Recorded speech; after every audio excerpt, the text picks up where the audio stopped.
Hey guys, welcome back to another episode of Panther Airsoft Folding Table Talk. This is episode 65. We are talking about Airsoft Pellets. So we Let's call be it. real. Let's be real here. Okay, we're talking about math, we're talking about science, and we're talking about physics. Well, stuff that Okay. you don't like. Gotcha. Well, I mean, I like some of it. And to help us talk about this subject, we have none other than our HouseGamers Airsoft. And Hello. you are currently I'm located in the future. Are you? 6 a.m. in the future.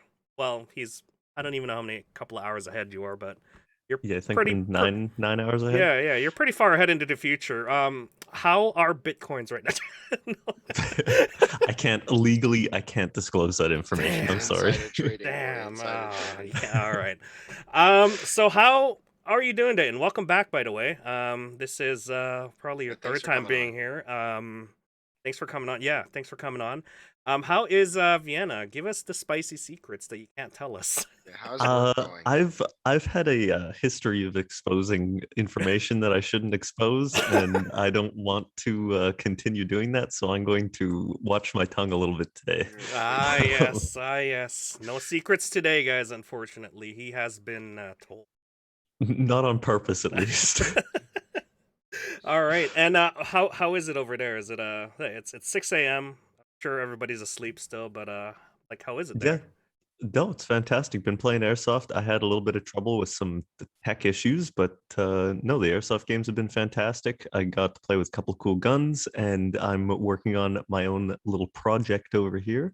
So I'll have some information about that coming up pretty soon. That's one that I'm definitely not sharing Oh secrets yeah, about. no, So no, no, no, you no, don't no. have to Really? worry about that. You're only gonna give us that, and then you're gonna. What a Yeah, tease! yeah. What a tease! Oh my It's god. it's How's something gamers, that's everybody? as far as I know, it's never been built in Airsoft before. So Okay. I'm excited. Okay, all right. Okay. That's a little bit of teaser It's from not Dayton there. it's not just a house gamers version of something. It's a new thing. So And yeah. last question: how is how is the airsoft games there with the current world event happening right now? Is it stable? Is it there's a lot of people, little people? How has been the reaction there from it? I went to a drop-in game last weekend that had like 200 people at it. So no, I Oh think Jesus. wow, everything's going pretty good. it's good. They must have a good recovery rate then, so that's awesome for them. It's a very different feeling here to North America. There's like it's just the regular to when you show up at a bar, go to Airsoft, whatever, have your vaccine information ready, and like you have to get a PCR COVID test pretty much like every 3 days to be able to go into bars and stuff like that. But all of that Oh, stuff is free here, which is kind of cool. So okay, awesome. All yeah, right, well, a little bit more ahead than us in What do you terms of mean? yeah, but time. All our stuff was free. Come on, it's just a little behind. definitely everything's feeling a little bit more open over here. Yeah. Okay, that's good then. That's good to hear. Good airsoft games then for you then overall. Yes. Yeah. Ah, Interesting with the language barrier, but yeah. yeah, from your recent videos, you just yelling English and everyone's like, huh? Yeah, pretty much. I've had to learn a little bit more German and Czech to be able to survive, but it's a good time. All right, awesome. So we have you here talking about your favorite subject. Well, not BB. BBs because we use BBs all the time for airsoft guns. I mean, we use airsoft guns, but without ammunition or projectile, we're just playing pew pew games, right? I mean, we're just pretending to shoot each other at that point. I mean, my gas looks cool when it actuates, but I need to hit someone. So There's something overtly sexual about the way you said that. I don't know. Scary, I know. yo, let me just pull back the charging handle. Well, he All was just right. talking about holding people's loads, okay, boy? Whoa, my hopes and dreams. All right, so let's talk about airsoft pellets. So why did I say pellets? Because often it's called airsoft BBs. Now, if you look up what the acronym for BBs is, it's called ball bearing, and we technically don't use steel ball bearings to shoot at each other. Anymore. That comes from Unless the you're a real man. Anymore. Our dads did it. yeah. So BB guns were a term used back then because it shot Metal metal BBs, yeah. BBs. what is it, like 4.5 something millimeter metal Yeah, projectile it's that they were shooting. smaller than airsoft. Yeah. Yeah, and that'll penetrate skin and is a little bit dangerous. So, well, they called it Airsoft Pellets back then, but Airsoft BBs stuck, and that's the name we're stuck with, even though it doesn't really sort of comprise of metal ball bearings at all.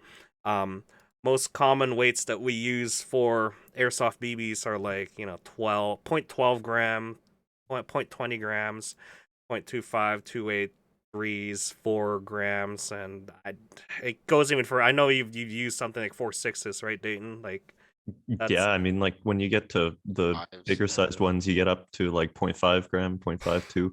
Yeah. yeah, and yeah, I don't know if they're using metals inside because like plastic like that does not weigh that heavy. It gets insane.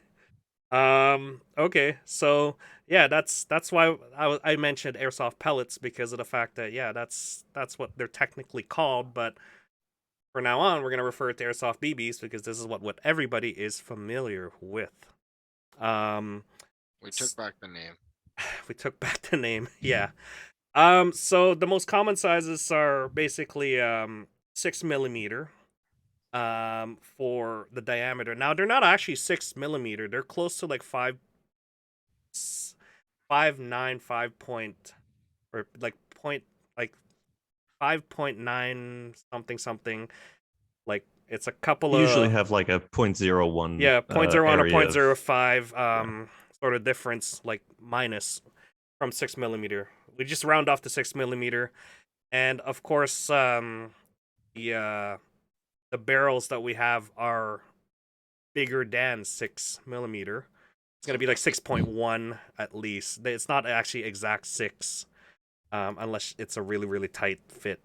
And I've always been skeptical of the advertised tolerances of yeah, barrels and stuff like that, to be honest with you. Yeah, But like 6.1 type bore barrel. yeah. yeah, If we had Tack here, he could explain us a little bit more about like using a tighter barrel versus a wider barrel. It all depends on what you're using it for. So in other sizes, you rarely see 6.8 millimeter, which is I believe that's Novarich's that's the um full thrust the sort full of system. truss Yeah, one, or the very rare 8 millimeter one, which is I've even seen. rarer. Yeah, Yeah, even That's rarer. the I've old seen one, I've right? seen it once with the I've Barrett. never even seen one. Yeah, they had the Barrett that used it. It's crazy how big it is and how slow it goes. Yeah, It's such a heavy weight. It's just like you can see it coming. As far as weights goes, the common question that gets asked in any airsoft games is the weight variation is what weight should I use? Especially at Panther, right? I mean, it all depends on your airsoft gun and what you're using and what environment you're using it on. Um, BB weights are an important factor of choosing for your airsoft guns. There's a lot of things that influence the aspects of the BB performance. There's velocity, there's energy, trajectory, and then the hardware you're using it with. Lighter pellets achieve higher velocities, but are more prone to influences from external factors like wind. Lighter BBs, I should have just renamed all of these in my notes instead of using pellets. I should have just used BBs, but Just say BBs. yeah, We lighter all know what we're talking about. lighter pellets are also also decelerate faster or lose velocity faster than heavier BBs. Due to the increased momentum of heavier BBs, it will hit harder than lighter ones. In addition to lighter BBs, can actually decrease range due to like mechanical hops and stuff as well.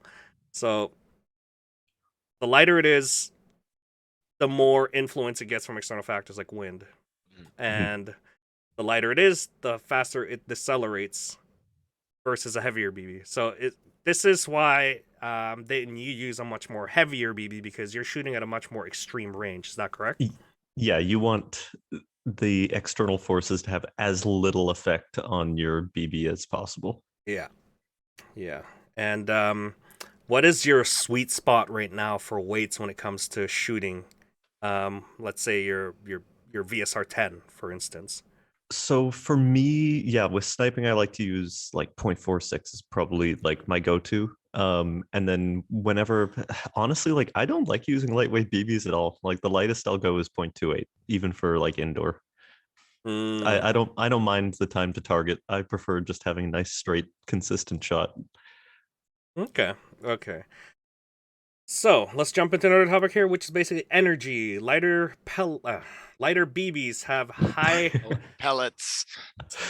I swear I should have just renamed all of these to BBs because now I'm getting confused. Okay, so lighter BBs have higher kinetic energy in lower velocity guns, but heavier BBs show tends to have higher kinetic energy in guns that shoot 620 FPS. Oh my god.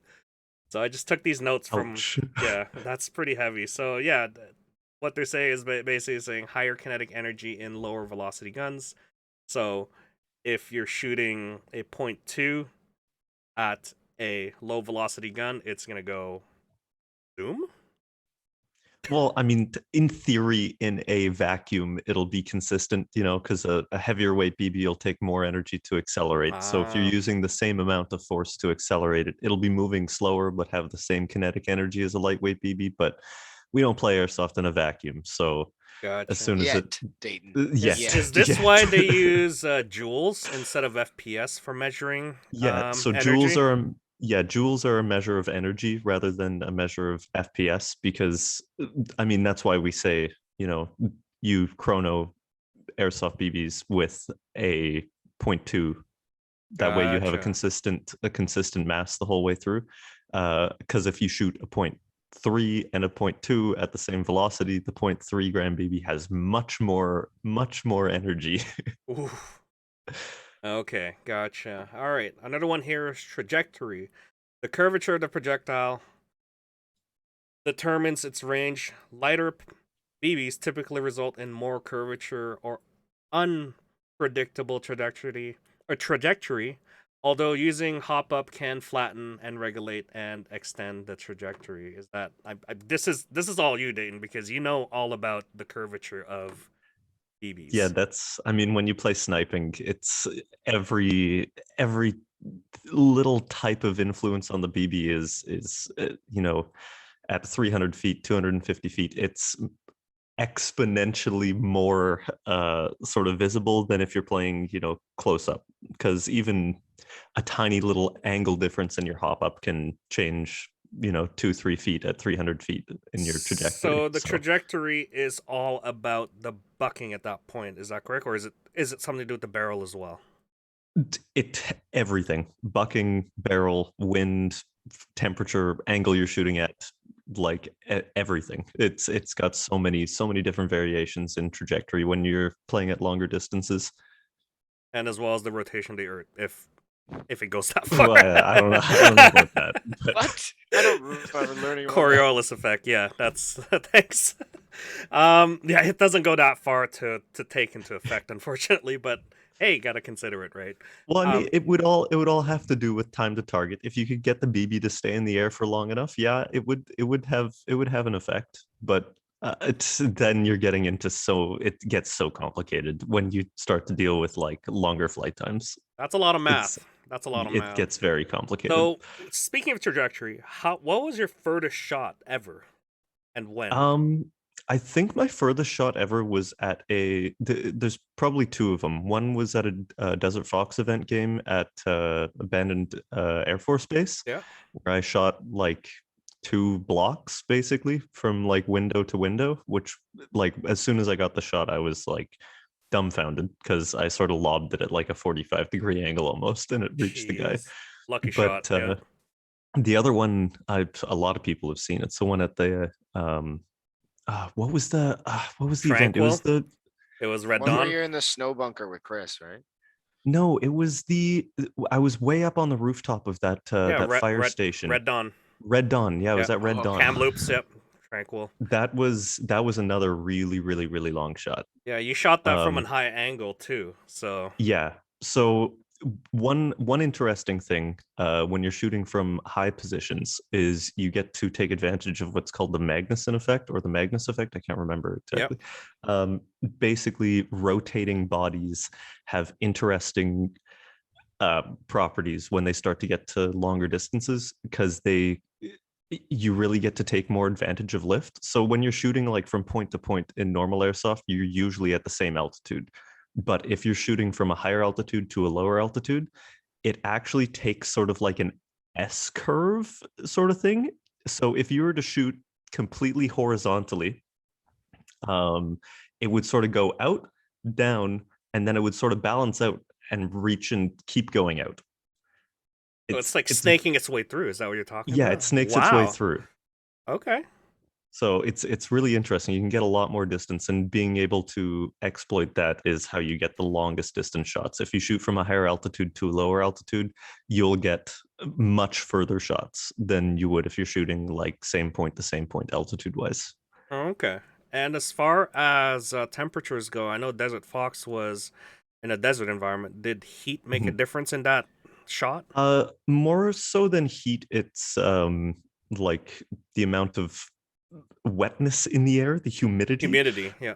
Yeah, because quite literally the air becomes thicker and you get more resistance. That's why airplanes fly at higher altitudes. Gotcha. Less dense air, you can fly further So or fly faster if with we less played in the resistance. Himalayas, which is really high up the mountains, would your shots go even further? Everyone's playing with point Yeah, fours. pretty much. If you played airsoft at the top of Mount Everest, your BBs would fly further than ever. Sounds like a Milsim event I want to go to. Yeah, let's go. Let's go. Operation One Point big never hike before the returns. game. Operation Well, we've Rescue Me lost because of my 12 people, ankle. but it was a fun game.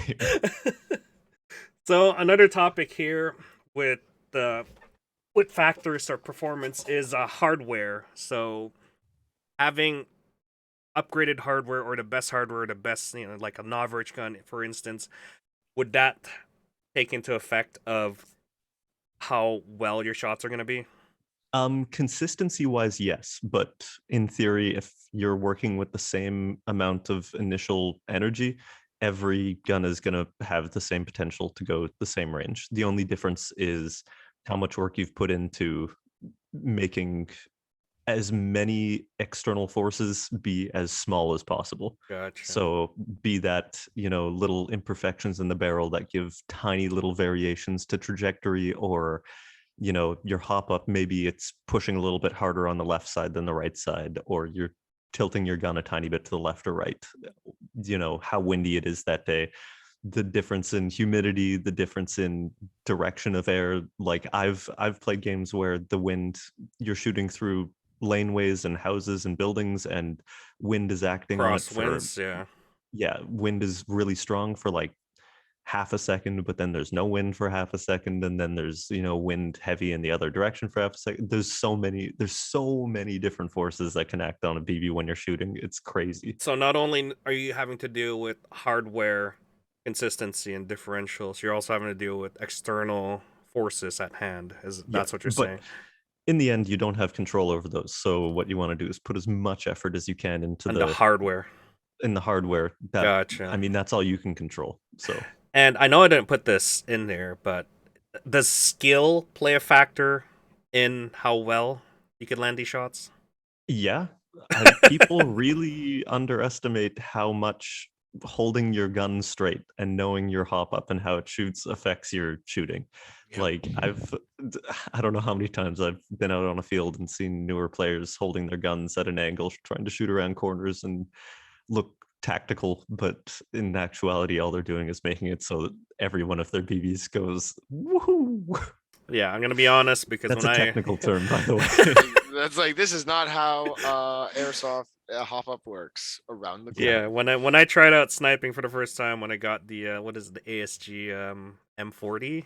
What is it? Mhm. Yeah, I tried it out. I liked it because when you get that one successful shot landed, you're like, "Whoa, my god, yes!" And then afterwards, sniper. yeah, after that, it was kind of like, there's a lot of work involved in this. There's too much math. I'm sorry. Yeah, it makes a big difference when you don't have a quick follow-up shots. Yeah, yeah. If you don't know what you're doing and you're just racking one, letting go, racking one, letting go, it's like it's not fun. No, No, I try to tell kids like, yeah, no, you need a lot of work to become what Dayton is. So you're gonna frustrate yourself yeah, for a very long time. I get went through an it. I AG, mean, get an AG first. Yeah, my first enjoy sniper playing rifle. first. Yeah, exactly. My first sniper rifle had a hop up that was held together with electrical tape and friggin' pencil erasers. Like it was not a high tech piece of kit, and it was quite evident in my accuracy. But The dark times of HouseGamers the dark Airsoft. times. So that is so when choosing weights, that is what you want to put into sort of like velocity, energy, trajectory, and hardware. That's what you want to put into when you're adding weights into your hardware now. So Yeah. below are examples of 6mm BBs weights. So we got the most common point. This is the lowest we'll ever go is 0.20 grams or 0.2 grams. Mhm. Suitable for indoors or indoor airsoft games. This is the gold standard for chronographs at the field. Because it's the lowest it'll go. We were just talking about the energy, lighter the pellets, the higher the kinetic energy, the lower, for lower velocity guns. Next up to that is the most common BB, which is basically 0.25 grams. Great for outdoors, standard weight for outdoor fields. It's the most common weight used at Panther. I don't know if I could confirm that with Mac or TAC here. I'm guessing that's the most purchased one. It's 2.8s, 2.5s. Yeah, 2.8s, 2.5s. Yeah, those are pretty common. It could I push. run 2.8s. Yeah, I run 2.5s as well for gas because I want it to exit fast.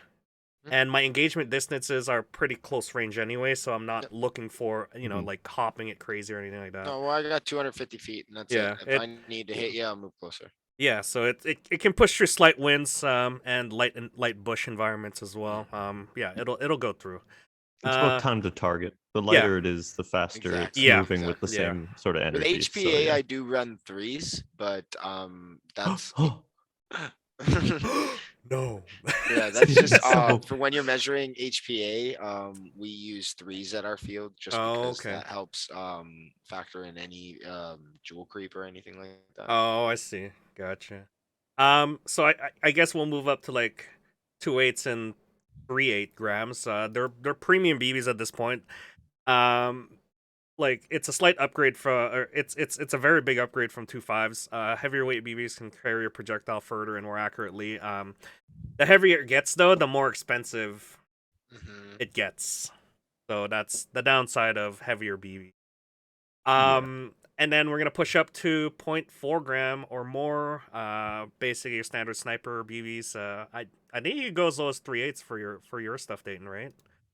Yeah, if you're doing indoor sniping or Ah, it's not windy or anything like that, you can use 3. It's all when you get to sniper BBs, going between 3/8 up to 4/6s or a little bit higher. It's all about what you want your time to target be and what the conditions are you're playing in.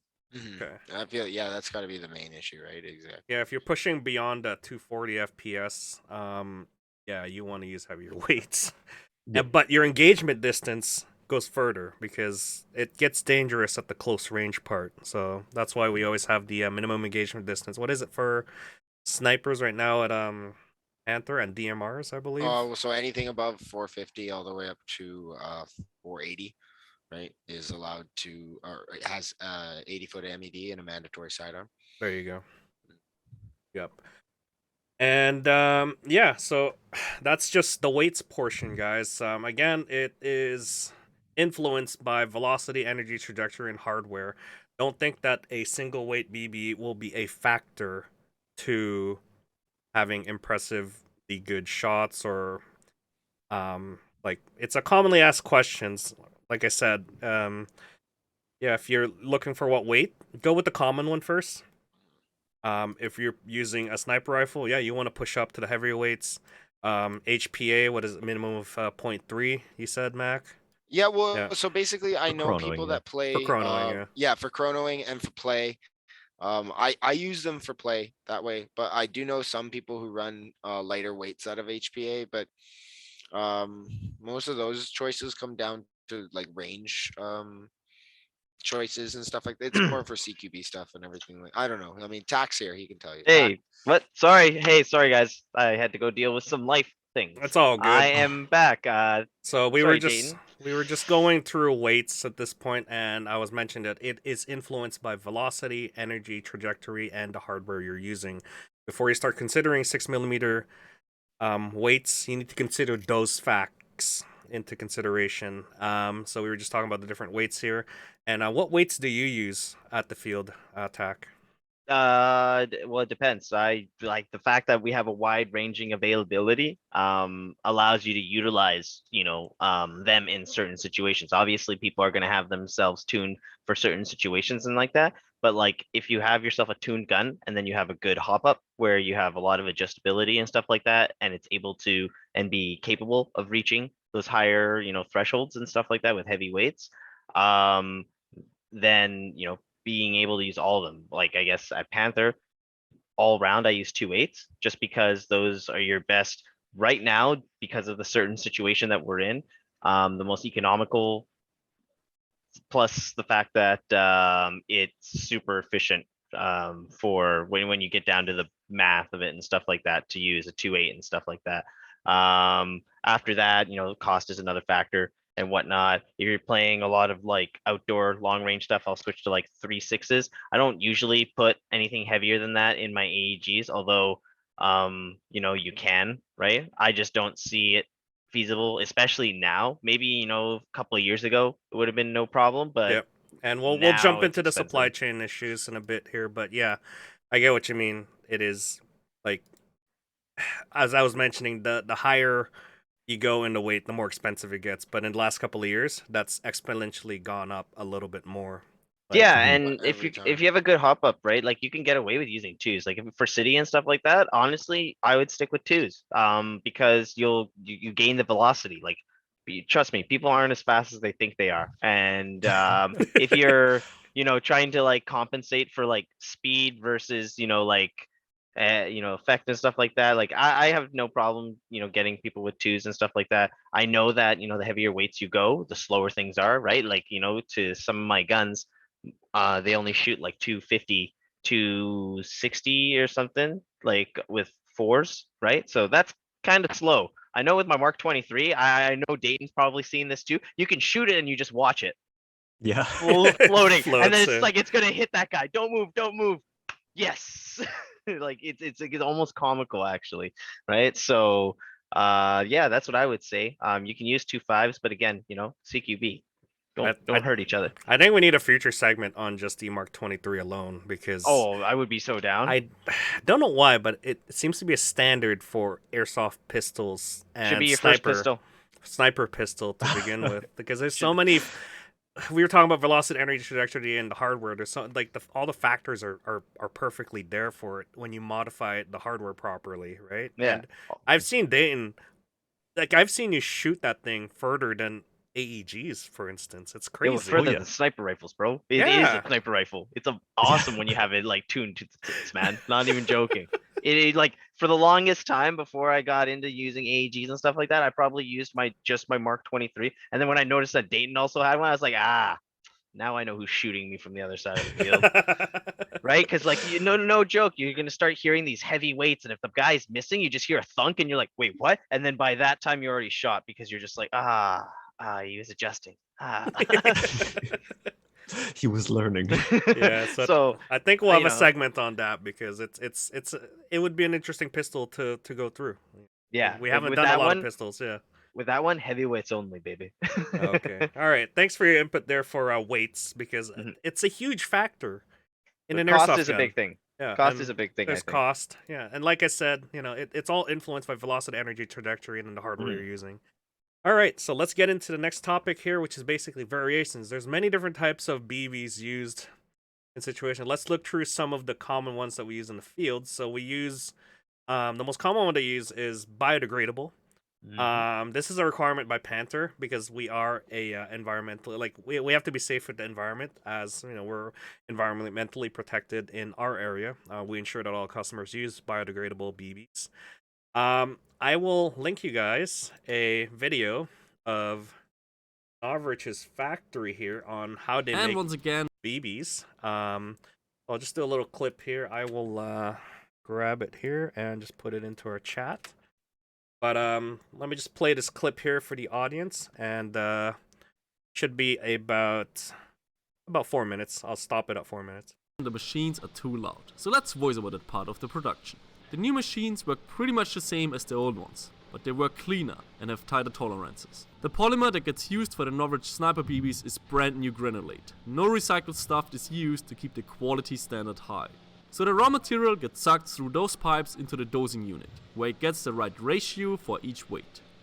Then the extrusion heats up the material, melts it and mix it into an equal melting. The mold is also temperature controlled. Heating oil and cooling liquid make sure that the temperature is equally spreaded. The robot arm then takes the product out of the mold and puts it onto the conveyor belt where it gets cooled down by those 4 fans. The next step is to separate the actual BBs from the rest. This is done by those rotating cutters. Then the BBs fall down and the rest of the polymer gets shredded and reused for lower quality BBs. Now it's time for the first separation. Here we get rid of all the molding residues. Right afterwards the BBs are getting polished, but this is a very secretish process, so I can't show you. Looks like an Airsoft BB, but the polishing hasn't been done yet, so it's very rough and you still have the molding residues. So right after the super secretish polishing process, the Novrich Sniper BBs have to pass 5 steps of quality control. So let me show you what they have to do. First of all, quality control machine number 1. This machine makes sure that the BBs are not smaller than 5.95. So we have all those bolts here, and the BBs travel through the nozzles along those turning bolts actually. So they're turning from the inside out like this, which means that if a BB is too small, it's gonna fall through the bolts and go right into this bucket here. Every BB that's taller than 5.95 goes into this bucket right here, which means that it passed this machine. But to make sure that it's really not smaller than 5.95, it goes through the second machine. Essentially the same machine, but we want to make sure that in case that this machine did a mistake, this one here double checks. And now what's new, what hasn't been done before, is the new Novrich QC machine. It's this one right here. Now as promised, this is the new quality control machine of the Novrich Sniper BBs, and it doesn't just check if the BBs are smaller, but also if they're too big. So right here, the zone from here to here checks if the BB is too small, so it's gonna fall through again.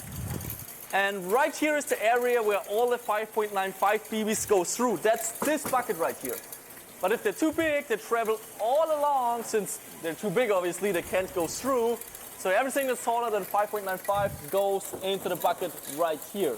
So here are the 2 big BBs, here are 2 small BBs, and right here, those are the Novrich Sniper BBs. Again, to make sure that it's 100%, you don't just have one of those machines, there's actually 2. So again, first it passes this one, then it passes this one. So this is step 4 of quality control. Final product is right in here, and then it goes to the manual quality control. Alright, I'm gonna stop it there. If you're interested in watching the rest of the video, I'll have the link below as well on the video. Or in the podcast link, so just check that one out. But Novrich is really into the heavy quality control stuff. And I know the polishing portion is not very secretive, but I guess he must have like his own patented version of polishing. Dayton, you were mentioning that how many factories are there for like people who make BBs? The amount of factories I'm sure fluctuates depending on, demand, but you can see that the machinery to make these BBs is not a small investment. No. So there's not actually a lot of companies that produce BBs. The only thing that really differs between companies and the BBs that they sell is how much money they put into the quality control. So how much time they spend polishing them, how much, what materials they use to make them. Is it true that some of these factories are just white label makers, meaning that they basically will make standard BBs, but they will label it with whoever purchases whoever does the quality control stuff? Is that correct? Yeah, most of them are. I think Yep. I could be wrong, but I think the only company that actually produces their own BBs is G&G. Don't quote me on that though. Okay. But every other one pretty much uses one of a few factories, and yeah, I mean the only difference between BBs is the density of them, the materials that they use, and the amount of time put into polishing them. Yeah, seems to be cornstarch. Cornstarch is the most common materials for biodegradables. Yeah. Yeah. So you saw those machines with the injection mold PLA plastics. They're not cheap. Like those are in the tens of thousands of dollars to purchase. I'm sure hundreds of thousands Yeah, of hundreds dollars. of dollars. Yeah. True, but they make their money back really quickly because Yeah. once you get to the injection molding process of doing things, like you cut your costs down like so much. Even if the machines cost a lot, like it's actually ridiculous when you do the math between like 3D printing or doing any kind of the low quality stuff versus like having like straight up injection mold. It's Yeah. insane. I would never recommend 3D printing BBs, by the way. Yeah, Not, don't. Not a good thing. No. Is that Hey, gonna have a Dayton, you lot of- remember those times when they sold like the pack of 5 sniper BBs? Yeah, the like what This were they made out of, 0.68s like or something rock? with they were like had like a ceramic coating or something like that. Yeah. They Oh, must have man. some really, really stringent quality control then if you're selling it for that much. Oh, it was ridiculous. It was actually really bad because they made them into like armor piercing kind of That's rounds. armor Like, piercing BBs, disgusting. basically. yeah. Man, all right. I guess if you want to go through this plywood, bring out the armor piercing, Dayton. Yeah. Like, well, I think this one of guy's not the calling his hits. Here we go. Like, one of the newest gimmicks I've seen is the Airsoft BB camera. I've seen being produced a couple times. It's like a 360 camera from like a shot from a BB or whatever it is. I can't remember how expensive they are, but I remember How this did he one get guy. it that small? What the heck? Yeah, one guy did this like promotion or whatever it is, I think, with like a wait, that couple wasn't a meme. I thought it was a meme, but like, hey man, How big was the BB to begin with? uh, Must have been 8mm. I don't think you can fit a camera You can't into fit a small camera in. BB. Yeah, there's no I way you think- can. no, it may well, have my been a my meme. my assumption is that they used something and then they just shot like it, and it was like a I 360 I camera. That's my feel impression on it. like this was like that bullet cam they were April Good editing. Foolsing about. Yeah, that's. Oh, I've seen that one. That one's funny. Yeah. I don't think you can fit a small camera in a BB, like, especially with a high FPS. Maybe it was just a complex series of mirrors. Oh, Ooh. the mirrors! It was the Lights. mirrors. It was all lights. It was all lights. Colonel boys. Mustard with a lamp. So there you go, biodegradable BBs. We got to see what how Novrich does his insane quality control. I mean, yeah, Steven, you're right. He is a professional engineer and he's going to be very meticulous with his quality control, and it shows in his products. I mean, you've shot a few of those, and you guys shot a few of those. I haven't shot any. Dayton, you've shot extensively with his product, and you could say that you could back it at this point. Well, I mean, it works. You get a lot of hate, but I mean, the proof's in the pudding. That's true. All right. Yeah, and if anything goes wrong, he's usually quick to correct it. Like I've had a couple batches where they were like kind of icky or whatever it was, and I was kind of like questioning it. But you contact them and like they figure things out. Okay. Another sort of I guess I want to debunk this sort of myth is, does like biodegradables expand over time if you don't have it sealed properly? Because they are made out of cornstarch, they do expand. Yeah. Do they actually expand like Yes. over time? I've had BBs get stuck in barrels because they've expanded. I mean, you can tell. They get soft. Like if you put them in between your teeth. Tamashi. Yeah, Oh, a fresh, yes, Tamashi, yeah. I mean, Fresh batch. Tamashits. yeah, fresh batch of them. You put them in your teeth, it feels like a rock. Yeah. Oh, If you get don't a do soft batch, you know immediately. This is Dayton's secret, guys. He eats BBs for he breakfast. eats his BBs. Okay. It makes for good flavor. we were asking our audience about what to ask for you, and then they were asking what BB flavors are the best flavors, and I don't know if I love metal, metal and plastic. There you go. That's a secret, guys. To carry the shot, he uses heavier weight metal BBs. If you warm them up, they go. If you put them in your mouth before you shoot them, they go through the barrel easier. I actually want to see if someone can test that. That'll be hilarious. Nothing but Don't. nothing but Please don't. saliva going into your Choking tube. Choking hazard. All right, another variation that we see common as well is tracer BBs.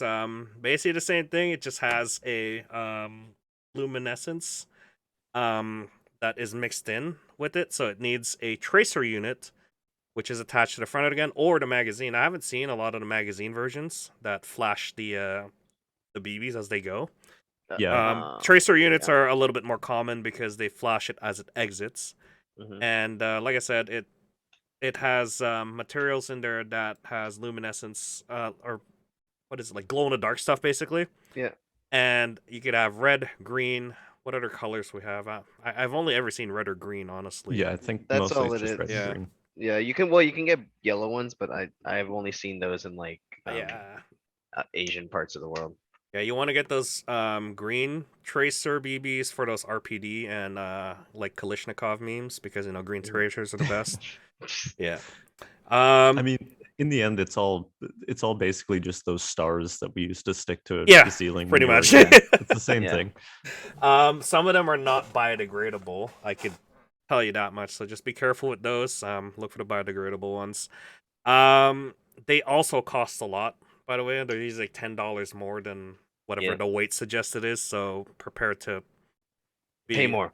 Pay more. So if you see someone with a machine gun going, just tell them Wait. that's a lot of expensive BBs.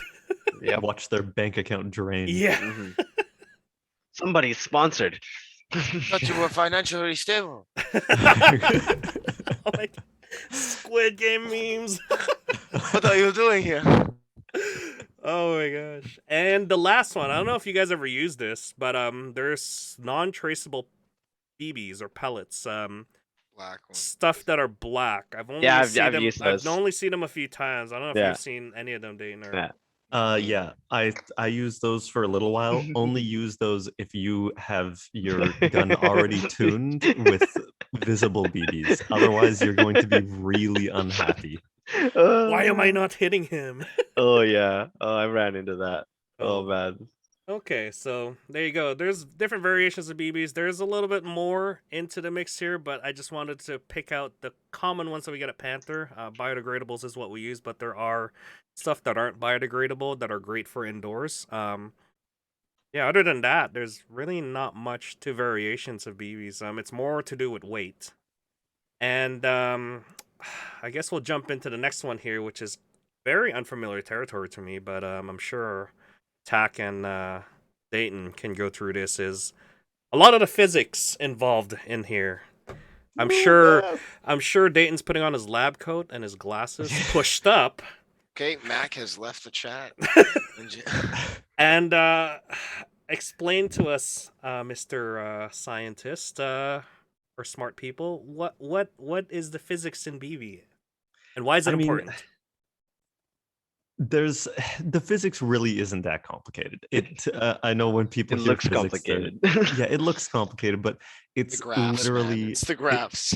yeah, it's literally just like high school level physics, conservation of momentum, and basically the idea is you are playing in a world where once the BB leaves the gun, there are so many forces acting on your BB that the only thing you can do to control that is to work on your own hardware. And I mean, once the BB leaves the gun, people like to say they have an understanding of what's going on, but they don't. There's so many different variables that affect your BB. Air resistance can be different depending on, the size of the BB, the weight of the BB, and the density of the air outside.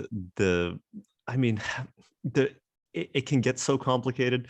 The only thing you need to know is try to, play with BBs that will be good for your style of play. So if you're playing at a long distance, you need to use heavier weight BBs, because if you use lighter weight BBs, you're just not going to have, conserved momentum at a longer distance, and wind and stuff like that is going to just ruin your day.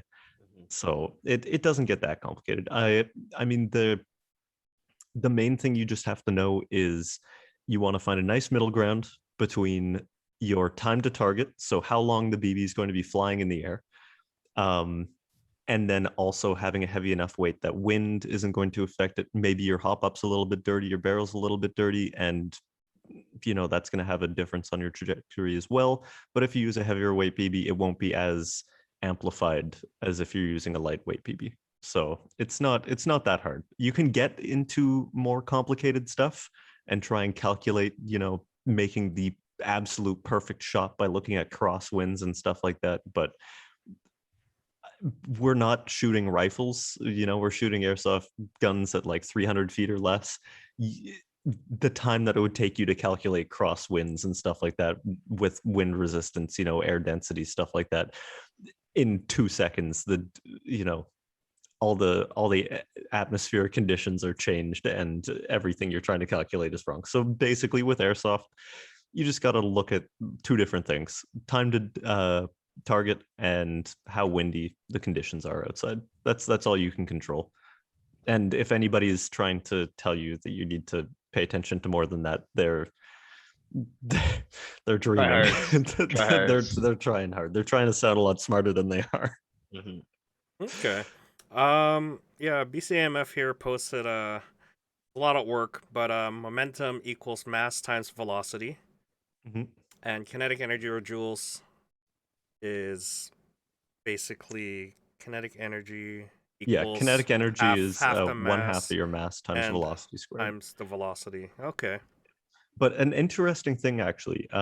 So I mentioned the wind resistance. In Canada, especially a Panther, 480 is the maximum for sniper rifles. And I have been sort of conflicted because there are 2 main options. We haven't really touched on it too much, but full thrust BBs. They're slightly bigger than regular BBs. And I am still trying to figure out if full thrust BBs, like bigger BBs, are really even worth it in Canada at the fields that we play at, because in a vacuum, when you do calculations and stuff like that, in theory, bigger BBs should go further and have more consistency to their shots. But I'm torn. I think that at our lower FPSs that we play at, we don't actually take advantage of the potential to have a more consistent, longer distance shot that you can take with full thrust BBs. You have a bigger surface area for the wind to act on, but also when you have a spinning BB, that's more surface area for the wind to act on. So that means that you have a more backspin, means you have a longer flight because it can grab onto the wind better, and then it's heavier, so that momentum of it spinning stays around for longer and doesn't get harassed as much by the wind. And I can't make up my mind on whether it's useful or not. I think if you're playing at FPSs like 550 FPS at the milsims and stuff like that, might be worth it. But for regular field play, I don't even know if full thrust is worth it. Just go back to 8mm BBs. Yeah, well, like 8mm, Grand. I've never seen or played with an 8mm airsoft gun. I I've think they're only just so seen rare. it at Panther when someone brought the golden ICS Garand or whatever it is. Those ones used 8mm BBs, but I know that 8mm are like for the really old type airsoft guns. But then And also, like, sorry to cut you off there. What were you saying? oh, I was just gonna say, and it adds to what you're saying, which is the reason they left 8mm behind was because of all the factors when it came to like more surface area, which that you'd end up like, it ended up being the 6mm were more efficient to use all round.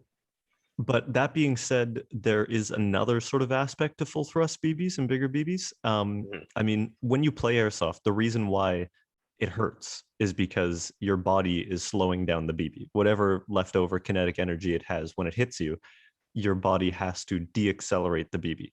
And perceived pain of a BB comes down to the amount of surface area that force is acted upon. If you, put a 5 kilogram weight on your leg, it doesn't feel like much, if a BB were to hit, not that it bears up, you freaking 5 kilograms, but if you balance that 5 kilogram weight on a pencil and you put the pencil tip on your leg, that's going to hurt a lot more because all of that force is, put into one little pinpoint.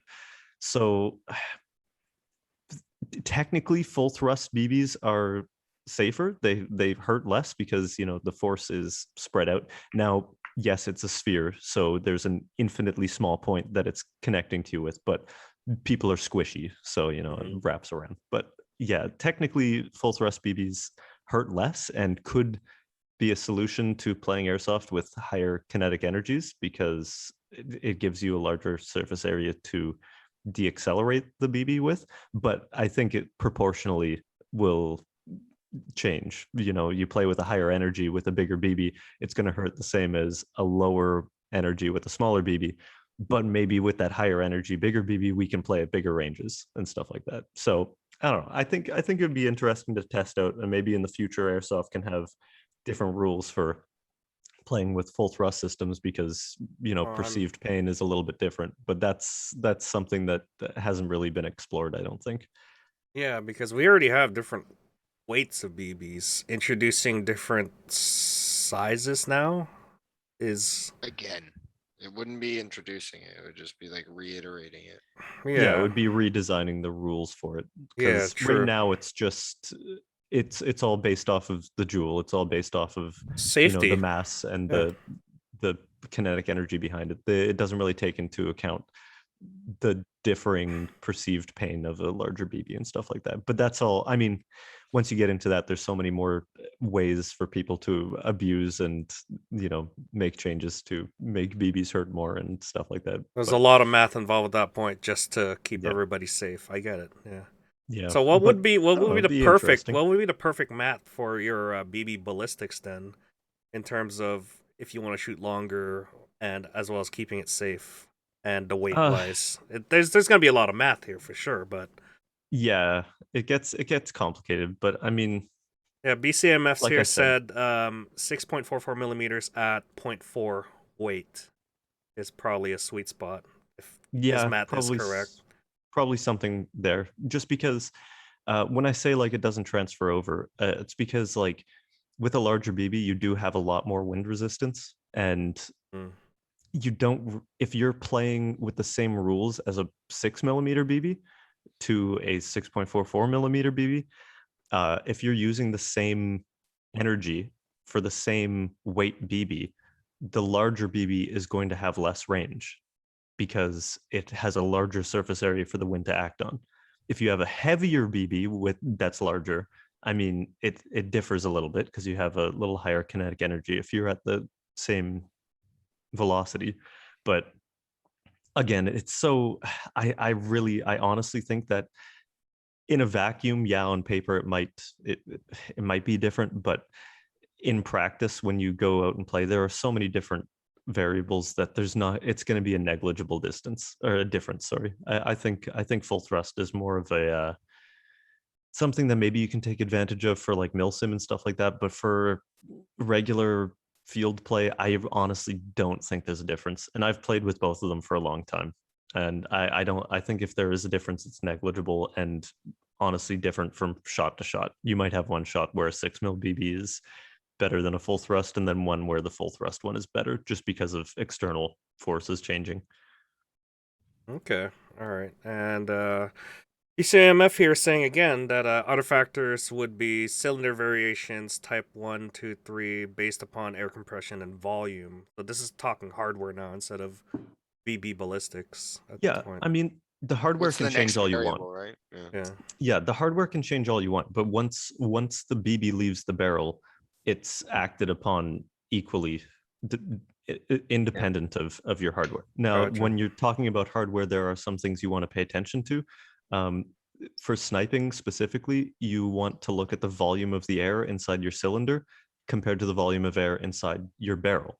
So if your barrel is long and has a higher volume of air than your cylinder does, if you have really good compression and a really good seal on your hop up and everything, your BB is actually being held back before it leaves the barrel.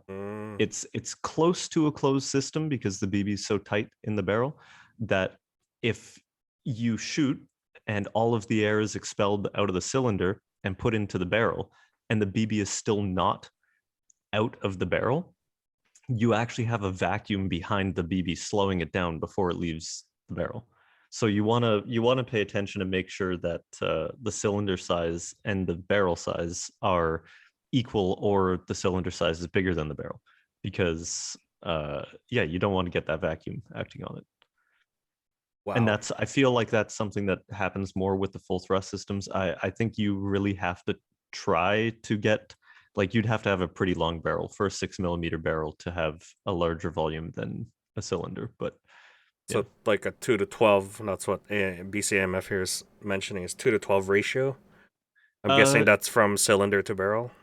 I mean, it's whatever you want, but as long as your cylinder is more than your barrel, it doesn't matter. I have seen what is that barrel called that has like the perforations at the end? It's like a double barrel at the end. Oh, you're talking about the Crazy Jet? The Crazy Jet barrel. Yeah. Yeah, a system like that would negate any problems you'd have with the suction at the end. But okay. and maybe your hop up, makes it so that there's no issue. But as far as I know, as soon as you shoot it, it wouldn't, because the cylinder closes in on the hop up bucking when you're shooting with a bolt action. So basically, as long as the volume of air inside your barrel is less than the volume of air inside your cylinder, you don't have to worry about anything. But so as someone who is an airsoft sniper and potentially selling your own equipment in the future, are these considerations for selling products, or do you just name them with something else in factors of like, oh yeah, this thing has this and this hardware, or do you talk about ballistics more? I mean, for me, if I'm designing a product, I make sure that quality is more the important thing, because you don't want stuff breaking. And if you work on that quality, you will have results in the performance. Gotcha. It's not, I mean, you have to work on both it together, not one and the other. If you know what I mean. Yeah, no, there's so many, like, to give a product to someone with different factors and variations in play, the weight, and as well as, the material type. Do you consider that in the product testing, or is it something that's like... Yeah, I mean, for performance, the only things that are really going to affect your performance are your bucking and your barrel. For example, if you have the cheapest, shittiest gun and you put money and time into the barrel and the bucking, you're going to have performance of, a super expensive gun. It might not feel like an expensive gun when you're shooting it, and it might not last as long as an expensive gun. But performance-wise, the only things that really affect you are BB quality, barrel quality, and bucking quality. Gotcha. After that, it's all just air pushing it and the system to provide that air to push it. So, and that is the variable that is not controlled by you. That third variable is basically the environment. Yeah. Exactly. Okay, yeah. Gotcha. So we can control the hardware, control the BB, but everything else after it leaves, basically the BB It's and the magic. environment. Yeah, the magic. So the answer for all our viewers out there is shoot more and compensate more. Yes. So there is no praying to the BB gods. No, and if the wind's blowing a little hard, you just start trailing a little more. It's all in the ballistics and physics of things. And Dayton is the master of physics and ballistics. So you are the BB god then, Dayton. Don't say that. No, I just pray to the BB god, guys. I've just shot a lot of BBs. And that is how you become the BB god, guys. In the end, I've shot and played for a long time, and also I've had the opportunity through YouTube to play with so many different platforms and so many different, so much equipment that I'm glad that I have that, expansive experience, because it really makes it easier to understand, and really it's a privilege and also a curse, because now, like, playing with more entry level stuff is a little less entertaining and annoying for sure. Once you've played with an Umbrella Armory gun, going back to a stock G&G, you're like, why won't the BBs go straight? Just, I'm aiming at the guy, just go, please. Yeah. But Airsoft privilege. Airsoft privilege. So, again, boiling down to one thing, BB quality does affect it to what you're shooting at, and as well as if it's a premium BB, it does affect the way you shoot. And then Yep. afterwards is basically ballistics at that point. Your environmental, that's all out of your hands. Okay, so that's pretty straightforward there. There Yeah. is a lot of To sum math it up- involved, honestly. Yeah, to sum it up, there are 3 things that you can control that result in your accuracy and consistency. It's your barrel, your bucking, and your BBs. The three Bs. Look at that. Three Look, Bs, the 3 nice. Bs. Barrel, bucking, and BB. Those are all you can control. After that, it comes down to your experience and just the chances of what the conditions are like. I think we might have to do another sniper segment with Dayton, just to go over everything there is about airsoft sniping. And God, that'll be a freaking 4-hour-long episode. I think we need to do it again. Comment down below, guys, if you want to do it again, because honestly, you could keep talking about this topic, and this is something that is deep into your knowledge bank of. I should just make a masterclass. Just go Yeah, over yeah, everything just- I've learned. How to be airsoft sniper, Canadian version. Well, for the entire time that I've played airsoft, bolt action snipers is basically all I've played with. So Oh yeah, no, yeah, Yeah. you've basically mastered that, and it's It's- insane. it's a lifestyle. It's a life. It is. Bushwookie is a lifestyle. From waking up to going to sleep, my whole life is bolt action. Dayton, what are you doing? I am bolt actioning right now. I am bolt action. So, all right, thank you for the physics lessons there, Dayton. A little bit better than how I would explain it, because I'm not really well versed into it. I don't use longer distance shots. Me just leaving the barrel and then hitting a target 25 feet later, that's pretty much it for me. Carrying a longer shot, you have to consider the math involved in it, the weights, and Yeah, Yeah. and don't think that I'm out there freaking with a pad and paper trying to math out all of my shots. It's airsoft. You take a shot, you correct. That's all it is. It's all in practice. None of it's mental note on paper. everything. Gotcha. Yeah. All right. Let's jump into field rules regarding velocities and engagement distances. I guess Macro Tack, you could divulge into that so that people know a little bit of what weights and as well as velocities we're working at here. Anyone? Don't all rush in. Yeah, come on. Okay, it's all right. Mac has his mouth full, so I'll start off right here. So right now, Panther doesn't really have a weight limit other than the fact that you have to just use a minimum of 0.2 gram BBs that are biodegradable. Anything below that is not allowed. That's usually for quality, right? Yeah, just for quality. And from what Elliot has told me, the other ones shatter really, really easily, and you don't want that. Shattering is bad. When it comes to weight limits and stuff like that, we don't have a weight limit because we are an outdoor facility, although we do recommend people to use lower weights because if you like each other and you want to keep shooting your friends, you will use lower weights because you want to shoot them the following weekend or even the next game, because you know what, maybe they won't even play the next game because you hurt them. So there is that. If Mac wants to get into the more sort of nitty gritty details of everything and whatnot, throwing it to Mac there. Mac, I believe you are muted. Hello. Yeah, Mac here. Okay, perfect. If you use anything above 2.5s in city, you're a dick.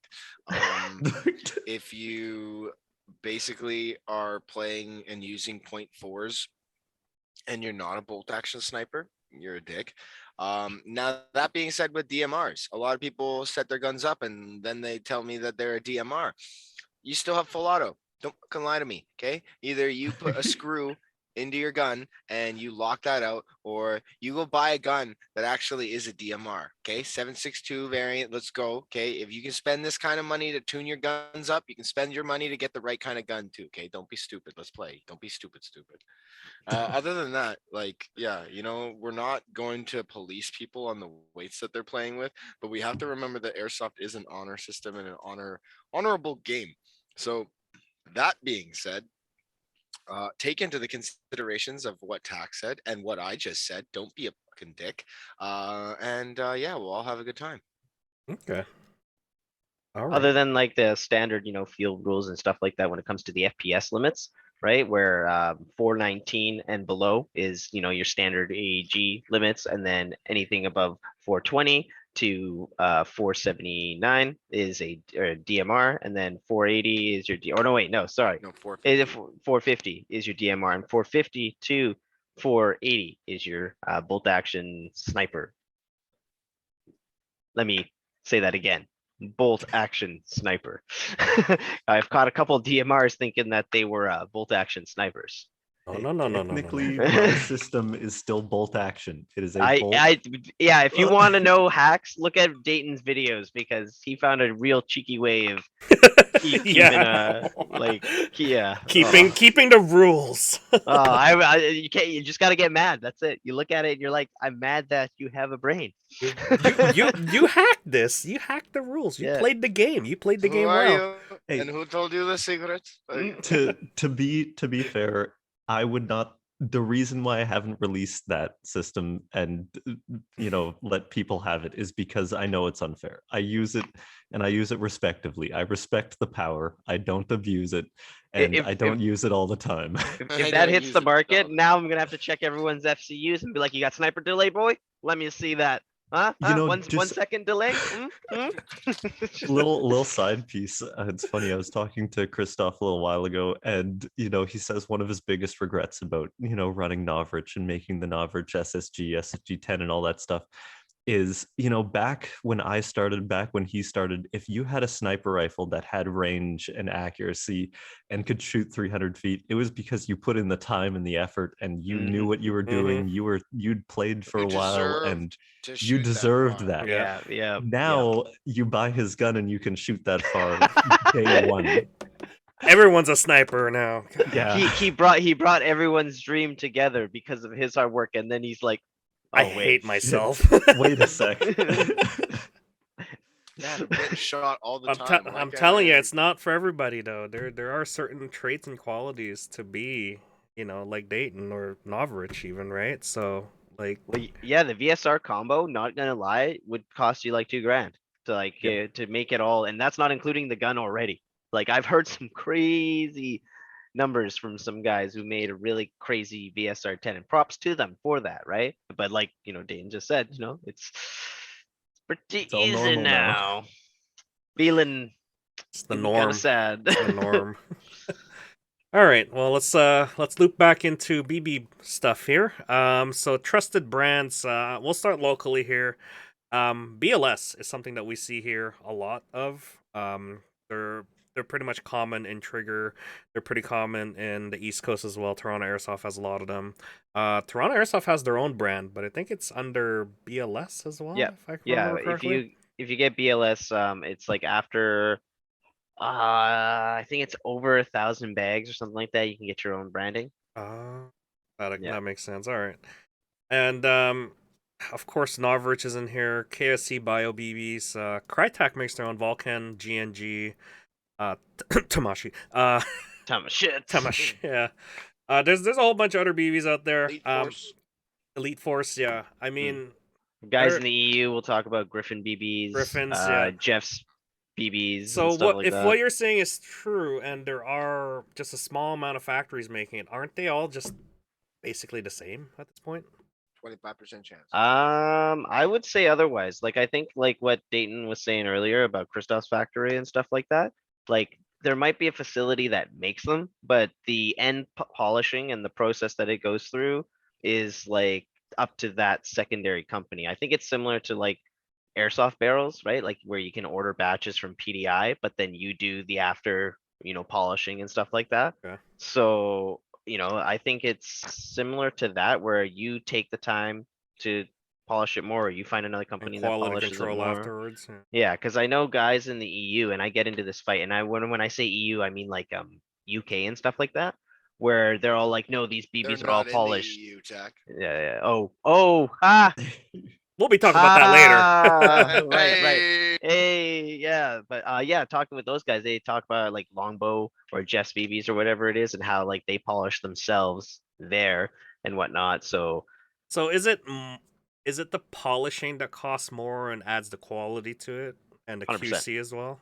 I would say so. Okay, and that takes the most time then, because Yeah. I saw in a video that you're just pressing 2 molds together, making BBs, taking it out, cooling it down, and that basically sets the weight of the BB. And then after that, it's quality control, how heavy the BBs are, like how much tolerance you have for, close to that 6 millimeter or whatever millimeter afterwards. Yeah, it's like 5.95 plus or minus or Yeah. something like that. So okay, so it's really up to them. But BLS BBs is the most popular here, and it's Mhm. sold everywhere here, basically, and we see it everywhere here. Yeah, so those are some of the brands that are out here, and basically almost all BBs are going to be the same if they're coming out of the same factories almost. It's just that the quality control is going to be different. Now, is there a product that is tried and true for all of you? Because for me, it's going to be what is it that I use? I guess now it's BLS. Back then I had something else. Elite Force? I think it was Elite Force that I Yeah, was using 'cause- back then. Yeah, Like, because that for me, 5 years ago, 4 years ago, yeah. I go between those two, like Yeah. Elite Force and BLS, just because all the Milsims, right, that Yeah. I go to, which is mostly Milsim West, right? I'm guessing is Mac uses the same BBs as you then, so Yeah, it would be Elite Force, Okay. just because they're also easier to get. Their bottles are nice to use. They have those easy bottle loaders and stuff like that. So they're a little more friendly and thought out in that sense, right? Like over here, you can only get BLS in like the kilogram bags and stuff like that. yeah, the ones that And- tip over and then buy. There's your $20. Well, yeah, or fours, or fours. I've seen people with their fours and drop them, and I feel so sad. Okay, so those are And they're your- ground BBs. Just give them a lick. They're grenade BBs after that. Can you imagine a .4 coming out and hitting you? Ah! Jeez. Yeah, missed it. Dayton, do you have any trusted brands that you sort of go with? Not Vulcan. Yeah. Okay, all right, yeah, I get one. That's yeah. that's about Vulcan's it. okay. You just gotta clean Clean your your barrel. Afterwards. Every Yeah. meg. They leave a little bit of BB with you. Yeah, just a little bit. Yeah. They Oh, want what's you to this know you rifling? had a good time. Oh, yo. No, honestly, I haven't seen a huge difference. Once you get up to the heavier weight BBs, you have to have good polishing on them. They're basically all made from the same thing. It all comes down to the polish on it. So for that reason, pretty much I only use Noverage BBs now, just because I know that they're well polished. And once you lighter weight BBs, it's more apparent, like the difference in trajectory you get from cheap to more expensive, cheap to more expensive BBs. You'll see the difference. But heavyweight BBs, you have to put so much time into them anyways that they're basically all the same. Okay, but for you, it's the heavyweight BBs. Then you're basically that's where you're picking your favorites at that point. Yeah, they're all pretty much equal once you get to the heavyweights. Gotcha. All right. As someone who doesn't use heavyweights, I'm just gonna use the common ones because I'm just going for the price at this point. The heaviest you go is like 3, right? I know that. What, for Dayton or for me? No, for you, yeah. For gas, it's gonna be 3 2s. That's the heaviest I'll go. But Yeah, as like far as that, I like the remember heaviest those. I've ever used was 3/8. Yeah, you're right. 3/8 is the heaviest I've went because the ASG sniper was the heaviest one I've used, and it had the most consistency. But I honestly I suck at sniping. I just don't have the patience for it. Right? I Yeah. just can't sit there and look at the same target, racks, and shoot, and then Yo, adjust. let's go CQB shorties. Dude, I'd run Just up there with a join in. pistol instead and Let's go, probably let's go. break my ankle. Anyways. All right, so that's trusted BBs there. Yeah, there's nothing much to it. We have our own trusted brands that we use based on our, what we use it for. But let's jump into another factor here, which is gonna be hitting our market, and as well as maybe in a couple of months from now, is availability and supply chain and logistics right now. With the world right now, and with the current events right now with COVID, there's some serious logistical issues that started off at the very beginning with factories shutting down, slowing down shipping ports, not enough workers at shipping ports, not enough people at the factories. and as well as that's the broken supply chain of like raw materials to factories and factories sending it out to whoever it needs to be polished and stuff. It's getting harder to find different weights in the past few months, and maybe in a couple of months from now later, we're seeing reports that like UK's having a hard time trying to keep up with their BB stocks, and that's because of a few factors. One is basically they're not part of the EU anymore, so there's some sort of difference Yeah. in handling of customs at this point. For us here, especially my job, I'm starting to see a lot of the things that I order. I work for IT, so I order a bunch of stuff from factories in like China or Japan or Taiwan or whatever. And as semiconductors sort of diminish because silicone and other raw materials are not coming to the factories fast enough to make chip wafers, and then it goes to laptop manufacturers having no chips to put on their laptops. They're starting to reduce order sizes. So I'm starting to see longer and longer wait times for my hardware to come up, 6 months or more. And the shortage is real. Like I'm not getting my orders in 6 months. That's pushing a lot of my things like behind, and I'm backlogged. So with Airsoft, guns are not really the big issues because they don't produce a lot of guns. They produce a lot more BBs. And we're going to start to see in a couple of months now, especially with the Christmas time coming up, and as well as Chinese New Year coming up, and as well as other factors like China trying to reduce its CO2 emissions. So it's shutting down factories that are basically not essential for them. So that means like, the BB factory is one of them.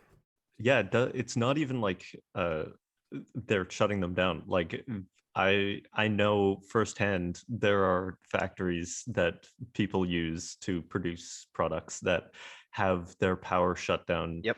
They're just without cutting warning. it off. Yeah. Yeah. That's what they're doing right now. They did that with So- all the Bitcoin guys and whatnot. So they're just Mhm. going through and doing that to any other So business. yeah, this is where it's gonna be like a logistics nightmare and supply chain nightmares as well. That's gonna be coming up for Airsoft. So I mean, please don't go out there and hoard BBs because you heard it here. But like, And they don't last. You Yeah, can't they really have yeah, a they shelf don't life. last, guys, because like, yeah, it's just BBs are consumables. They're meant to be They used. they they they need to be supplied, every month A or something like shelf that, and then they have a shelf life, and also, like, yeah, it's just gonna be one of those things. If it's stuck in a port because the port's backlogged with like 1,000 other ships right behind it, and they can't offload for like the next 4 weeks even, or a couple of months, then yeah, it's gonna be an issue in a couple of months from now. People just gotta stop drifting their ships through freaking canals, man. Which canal is blocked right now? No, Tell me. Tell me. Well, it was blocked about half a year ago. And yeah, that affected the supply chain. It was already really thin. Now it's just broken at this point. So yeah, what do you think, Dayton? If we started making BBs here, would it be profitable? I don't know. I think No. the reason why it hasn't been done is because you have to do it on such a large scale for it to be profitable, Yeah. or it has to be something that can be easily intertwined with another production system. Like if you're Yeah, already that's true. working with Because injection systems. most of the factories, their injection systems are being used for other things, right? It's not just Yeah. BBs alone. So it's plus with all our environmental concerns as well and stuff like that. It's you're working with plastics. Where are you gonna get the raw material from? You have to start everything from scratch, right? So Yeah. centralizing everything to here now instead of like decentral. It's just definitely not difficult. feasible. It's difficult, right? I mean, it is possible that someone can just make a BB factory Well, here, like I would say but it's the, not the startup economic. the startup cost is gonna be huge, though. Yeah. Well, Startup like- costs huge, and just getting the connections for the logistics is also hard. Yeah, like there's so many factors, right? Like there's transportation costs when it comes to the inflation that's happening right now with fuel, which is going to be the main factor that prices go up and stuff like that, just in general with Yeah. any kind of product, right? And then if you think about it as well, like you're saying with the environmental, right? Like the amount of startup costs it's going to take to do it. And then you're going to get into emissions. And like you said, when it comes to like essential businesses, you're already going to get like a heavy like luxury tax added onto that. And then you got to pay, standard country living wages for the Yeah. people who are doing stuff like that. So like, This is why unless we were you're making it willing- in China in the first place, because of like Yeah. the lower sort of like pay that you would start up with, and there's already factors out there. Yeah, unless you want BBs to cost the same as bullets, at that point, and everyone just go back to GBBs and whatnot and stay tried and true with 30 round mags or whatever. I don't see it being very possible here. Like they're probably gonna force you to use like recycled plastics, and then what like Dayton was saying earlier, when it gets down to like the quality of the BB and stuff like that, like if you're using recycled plastics, you're lowering the quality from that point on right there, Yeah. right? So.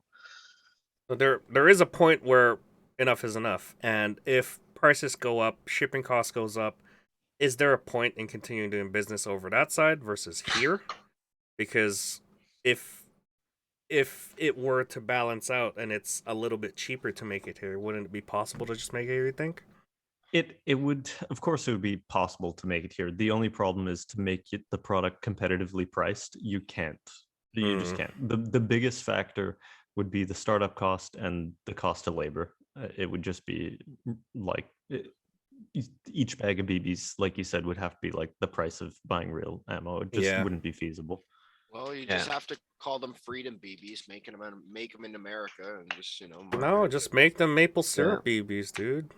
Hardened maple syrup. Hardened maple syrup. Yeah, because the only way the government can really influence something like that, and I doubt is going to care about something like that when it comes to like the big picture or whatever it is, would be the same thing that the states did when what's his face, the orange haired guy was in office, when he put the tariffs on like the steel and stuff like that because of what China was doing, where they were undercutting American steel. So like you could do that to disincentivize people buying the those BBs, but then if you do that, you just bring up the entire cost, and we're right at where paintball was, and the reason why we switched to airsoft. it wouldn't be possible. They'd have to subsidize, and a company that makes BBs wouldn't employ enough people for the government to care about subsidizing. They already know our numbers. They already know we're small, so they're not going to care for it. Yeah. So that's availability and logistics of BBs right now. We're always move over to gel blasters, guys. Hey. Don't give them any ideas. Yeah. Hey, don't look at Australia, guys. Don't look at Australia, please. Don't. Didn't they reban the gel blasters? They did. They did. They also had people register their Nerf guns. Yes, you have to register anything that shoots a projectile. Oh my god. So guys, dude, how long till we have to register our nail clippers? Ooh, those are dangerous weapons, by the way. They Shit. cause bodily harm. Sir, you have to be a trade to have that. You need to be a esthetician. You have to be an esthetician, sir. Red steel. Red steel. So guys, comment down below or in the comment section. Let us know if you would be interested in seeing a Canadian-made, BB product, because it's just one of those things that might pop up in the future if things start to go up, right? I mean, would you buy Canadian, or would you buy local, or would you still buy, cheaper products from? Read the last comment. What's this?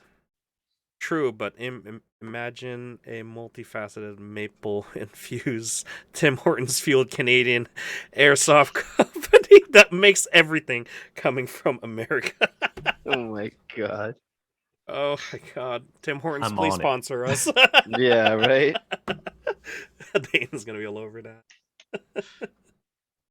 Okay. I think that about ends everything that we talked about in BBs. Is there anything else that you want to add, guys, for just BBs alone? Because I didn't realize we were going to take this long for this topic alone. I thought it was going to be complicated, man. It's complicated. There's weights, sizes, Mhm. physics, variations.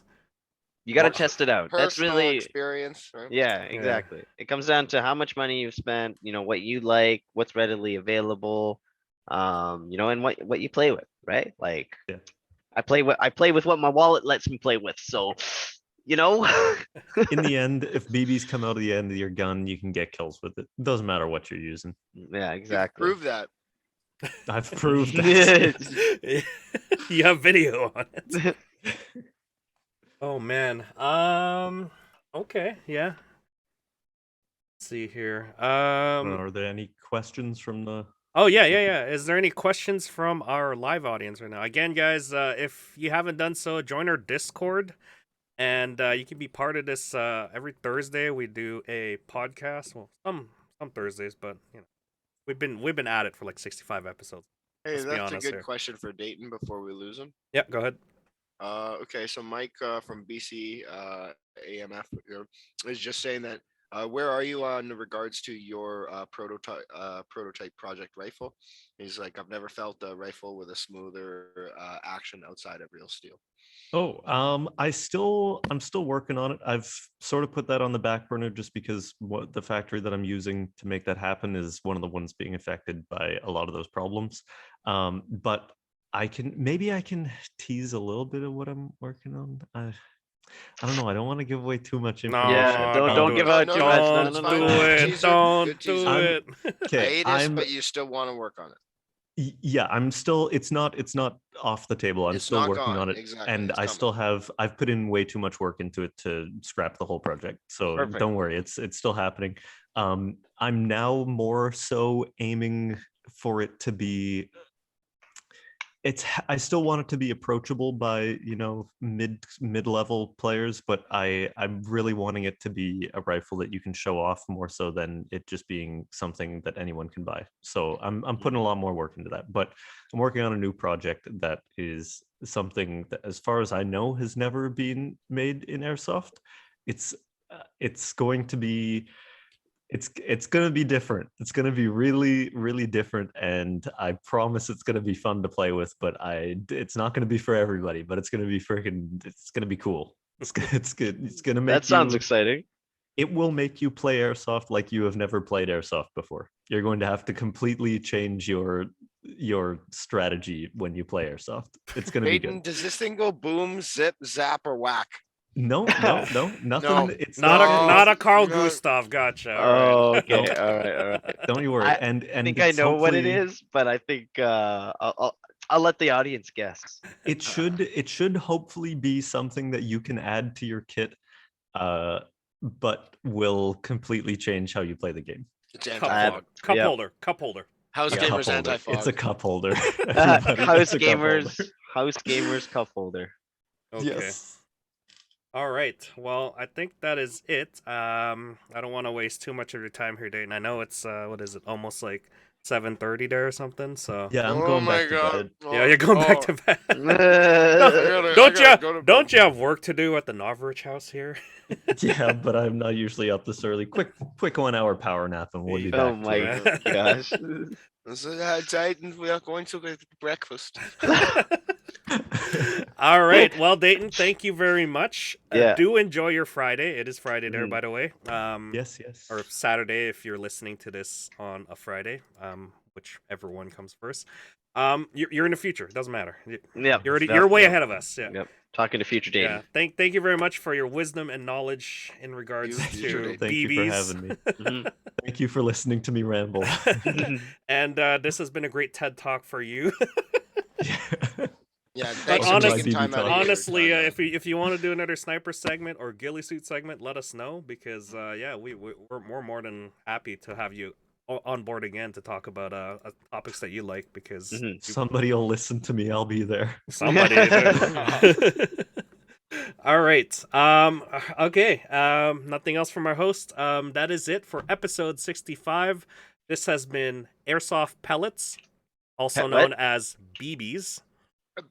Boy, it's airsoft science. Okay. Okay. Airsoft Just- science. Let's be real, okay? The whole reason they're called BBs is because of the Japanese people. Airsoft, soft air, BB dama. Well, you missed the first part of the explanation why it was called BBs, but that's okay. I guess that Oh. works too. I like Thank you that very one much. better. Yeah, I like that Hey, one better now. Ball bearing. It's ball bearing. Nah, let's get nah. All right, well, let's close this off. Thank you very much, guys. Again, thank you, Dayton. and you have a nice sleep. And Don't forget 4 more episodes Well- to 69. we'll see you back in Vancouver, hopefully by next year, right? Yeah, hopefully soon. All right. Well, you stay safe out there. Thank Yeah, you very stay much, safe there. guys. You guys have a good one. Episode 65, closing off. Goodbye. See ya. Bye.